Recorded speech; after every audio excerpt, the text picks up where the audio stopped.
सद्गुरु श्री ब्रह्मचैतन्य महाराज गोंदवलेकर यांचं प्रवचन 15 जानेवारी। नामात असणे म्हणजेच शुद्धीवर असणे। दारुड्यांच्या मेळाव्यात सारेच दारूच्या धुंदीत असतात, पण त्यातल्या एखादा दारू न प्यालेला असला तर बाकीचे दारुडे त्याला हा शुद्धीवर नाही असे म्हणत असतात। वास्तविक तोच एकटा शुद्धीवर असून बाकीचेच खरे गैरसावध असतात। त्याप्रमाणे आपण सर्वजण विषयात दंग असल्या कारणाने जो नामात असतो त्याला आपण हा शुद्धीवर नाही असे म्हणत असतो।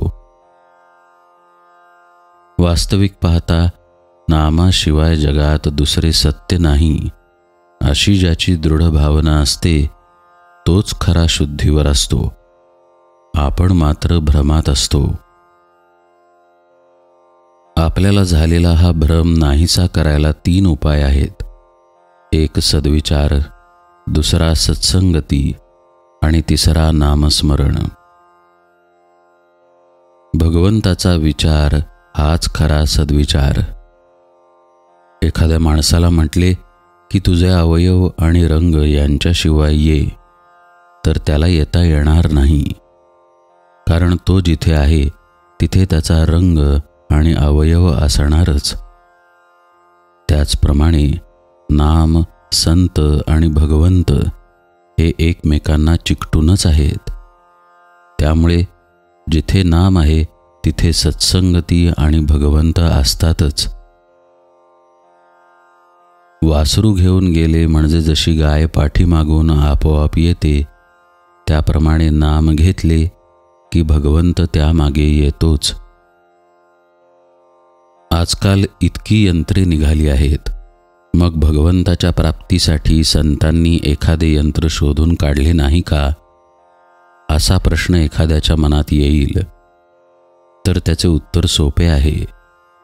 असे यंत्र संतांनी केव्हाच शोधून काढले आहे। त्या यंत्राचे नाव आहे रामनाम। हे यंत्र सर्वांना मिळू शकते, सर्वांना वापरता येते, शिवाय ते कधीच गंजत नाही। भक्त, भगवंत आणि नाम हे तिन्ही एकरूपच आहेत। जिथे नाम आहे तिथे भक्त आहे आणि तिथेच भगवंत आहे। म्हणून नाम सर्वात श्रेष्ठ आहे। ते नाम अनन्य होऊन आपण घेऊया। नाल्यातून, गटारातून पाणी वाहते ते किती घाण असते, पण ते नदीला मिळते आणि ती सागराला मिळते। सागर त्या सर्वांना सागर रूप करून टाकतो।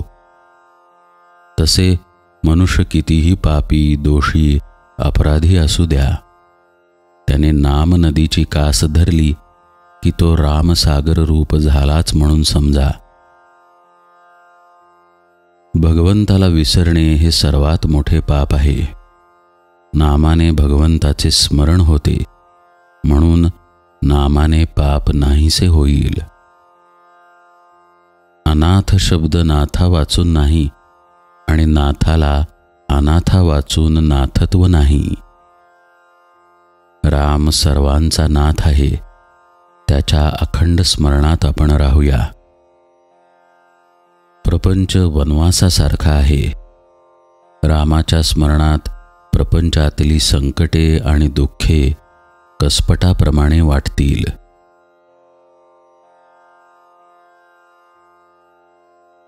तुम्ही नाम घेत गेलात तर तुम्हाला संत धुंडीत जाण्याची जरुरीच नाही, तेच तुम्हाला धुंडीत येतील।